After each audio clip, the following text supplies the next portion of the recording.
Javelin anti tank guided missile. So మనకి anti tank guided missiles అంటే ఇవి actually tanks ఏవైతే యుద్ధ ట్యాంక్స్ ఏవైతే ఉంటాయో వాటిని డిస్మాంటిల్ చేయడం కోసం అని చెప్పేసి ఈ యాంటీ ట్యాంక్ గైడెడ్ మిసైల్స్ను వాడడం జరుగుతుంది. దాంట్లో బేసిక్గా జావెలిన్ అనేది ఒక అమెరికన్ మ్యానుఫ్యాక్చరింగ్ టైప్ అన్నమాట. సో ఈ యాంటీ ట్యాంక్ గైడెడ్ మిసైల్ పేరేంటి? జావెలిన్. సో వీటిని సంయుక్తంగా డెవలప్ చేయడానికి, సంయుక్తంగా ప్రొడక్షన్ చేద్దాము అని చెప్పేసి ఇండియా మన ప్రభుత్వము అఫీషియల్గా అమెరికాకి రిక్వెస్ట్ పెట్టడం జరిగింది. అందుకని చెప్పేసి న్యూస్లో ఉంది. ఓకే, సో దానికి సంబంధించి ఎవరు ప్రొడక్షన్ చేస్తారు ఏంటి అనేది చూద్దాం.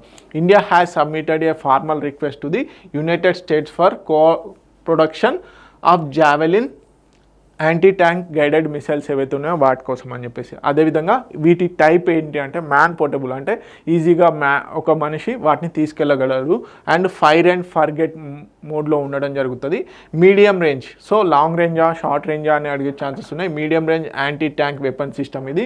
Jointly developed by the Raytheon and Lockheed Martin companies. ఇవి రెండు కూడా సంయుక్తంగా ఈ జావెలిన్ అనే యాంటీ ట్యాంక్ గైడెడ్ మిసైల్స్ని డెవలప్ చేయడం జరిగింది. సో వీటి ప్రొడక్షన్కి అని చెప్పేసి ఇప్పుడు ఇండియా అఫీషియల్గా రిక్వెస్ట్ పెట్టడం జరిగింది. ఒకవేళ పాసిబిలిటీస్ ఉంటే మన ఇరు దేశాలు కలిసి ఇండియాలో ప్రొడక్షన్ చేద్దాము అని చెప్పేసి పెట్టడం జరిగింది. అందుకని చెప్పేసి న్యూస్లో ఉంది. Okay, fire and forget capability ఉంది. Okay, projected battle field armour, అదేవిధంగా ఇంక్లూడ్ మెయిన్ బ్యాటిల్ ట్యాంక్స్ ఏవైతే ఉంటాయో వాటిని డిస్మాంటిల్ చేయడం కోసం అని చెప్పేసి దీన్ని వాడతారు.